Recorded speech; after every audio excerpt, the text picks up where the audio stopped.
Yo, what's going on, guys? It's Lavina May here with the draft analysis for the UBC. Before I start, just a quick disclaimer. I got sniped at least 10 times in this draft, so that's why my team sucks.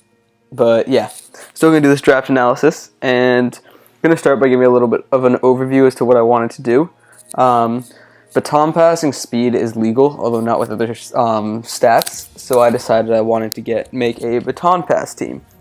And my Pokemon changed so many times over the course of this draft due to the fact that I kept getting sniped, but this is what we came down to. First Pokemon we got is that Celesteela. Was trying to go for Manaphy, did not work out, got sniped, even though I had like the third pick, got sniped like right away. So let's see, you got Celesteela here, and Celesteela is a great Pokemon that I'm really trying to learn how to use. I have it in 2 leagues now, I believe, and I'm not very good with it yet, but we're working on it and trying to get better. It's just like, it's bulky, it's like really bulky, and obviously it gets Leech Seed as recovery, but I'm not as good with Pokemon that are like bulky but don't get reliable recovery, if that makes sense, like a Recover or a Roost. So yeah, Celesteela is pretty cool. Next, we got Latios, which I tried to actually get a Steel Dragon Fairy Core in here because I thought that would work well with the team that I was drafting. So you see the Steel part is the Celesteela, the Dragon is this Latios. Latios is a great overall Pokemon. Its biggest problem is that, unlike Mega Latios, it's really tough. I found, at least, I haven't used normal Latios a lot, but unlike Mega Latios, it's a lot more difficult to make it both offensive and defensive at the same time. Like with Mega Latios, you can go like Calm Mind, Recovery, and then some attacks. Or Calm Mind, Roost, and some attacks. But with normal Latios, I find that it doesn't work as well just because Mega Latios has such high defense that it can take any hit, whereas normal Latios has only 90 base defense, so if somebody goes with a physical move against you, you have a little bit more trouble.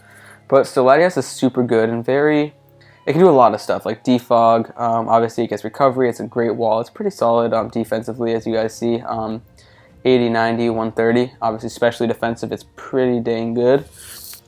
So yeah, that's Latios for you. I like Latios a lot. Next, we got Scolipede, which is really the core of our team because of the fact that he's our baton passer. And if you look at what we have, Celesteela can take advantage of Scolipede baton passing. Latios can also take advantage if it's like defensive, but you still want speed to make it offensive. Togekiss obviously can take advantage of its speed passing because then you don't have to run Scarf. Crocodile can take advantage of the speed passing also, again, so you don't have to run Scarf. And Emboar can really take advantage of it, which is why I really like the Emboar, because if he's trying to kill my Scolipede with a fire type, then I can baton pass into Emboar and really wreck some lives, which is pretty nice. But really the main Pokemon that I got Scolipede for to baton pass into was my Mega. The Mega that I originally wanted was, where is he? I don't remember when I see him. Was Mega Blastoise, because Mega Blastoise worked really well with my team, and I really didn't think anybody would draft it, but I was wrong. So I ended up drafting Mega Tyranitar instead, which actually goes pretty well with Scolipede, given that it resists all of Scolipede's weaknesses. Flying, Psychic, can't do anything to Tyranitar, and Fire it resists. And I think that's all of its weaknesses. If it's not, sorry guys, that's just blanking. Oh yeah, and Rock. But Rock, nobody has good offensive Rock types, to be completely honest, so I'm not too worried about that. And so yeah, that's our main job with Scolipede. Next, we got Togekiss, which is the last Pokemon in our Steel Dragon Fairy Core. If you guys look, you can see the Steel Dragon Fairy Core is okay, it's not amazing, just because of the fact that 2 of the Pokemon that I have are weak to Electric, and also 2 are weak to Ice, and none of them resist Ice, just due to the types that I drafted, but in the end, it's not a huge deal. Like, I don't know if anybody drafted Mamoswine, but that's not too much of a threat to my team, and obviously Weavile can hurt me, but other than that, I'm really not too worried. So I'm excited to really test this out, and Togekiss is also going to be my main cleric until I get a better cleric, which is what I'm planning to do with my free agents, which they won't let me do for another couple weeks. I'm not going to ruin who that is, so as somebody watching this, they won't steal my free agent, but yeah. So, next we got Dugtrio, and the reason why I got Dugtrio is, if you look at my team, I have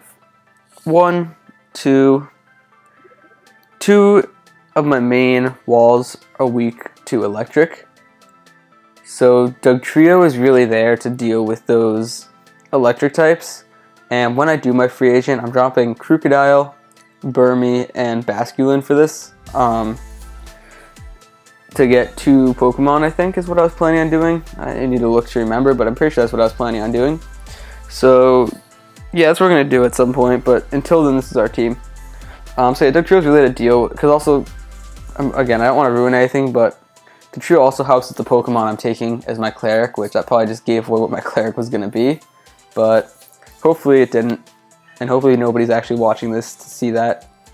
So yeah, next you have Crocodile, which I don't know why I drafted it, to be completely honest, because it just doesn't go well with my team, but that's why we're dropping it. So not going to talk a lot about it. I might bring it a week or two because it's still not bad. I mean, 92 base speed, 117 attack, Moxie and Intimidate are great abilities. Great if you attach a Scarf and go EQ. So I actually like Krook a lot. Let's see. Next, we go to Snorlax. So Snorlax is what I think is, personally, I think is one of the best Pokemon in draft leagues, and it's extremely under-tiered in draft leagues for the most part. Like, I think we had 18 tiers, and it was tier 11, which means that it was almost just like right at the middle, which I think which is kind of average, which I think it's like way above average, given that nobody can touch it specially, and physically, people can obviously beat it, but you need to get a switch in pretty quickly if you want to beat it physically, because once he starts getting his curses up, then you're screwed. So I am super excited to use Snorlax. He's so fat. Like, his bulk, he is the thickest Pokemon. I'm not joking. Like, him and Umbreon are, I think, the 2 thickest Pokemon that I like. And when it comes to also stuff that's, like, they're weak against, because they're both only weak to very few things that can really do much to them. So, yeah, that's why I like Snorlax. And obviously, Curse, Rest Talk is the way to go, because Snorlax is broken with that set after you get 2 curses off, really, as long as you have the right attacking move. Next, you've got our Mega, which is Mega Tyranitar, which I have never used in draft leagues, and I've never seen it used in draft leagues. But just looking at its stats, 164 base attack, 150 defense, 120 special defense, 100 HP, and 71 speed with access to Dragon Dance. Those, and also 95 attack, special attack, if you really want to go with that. Those are some impressive stats. Let's see what I can compare that to.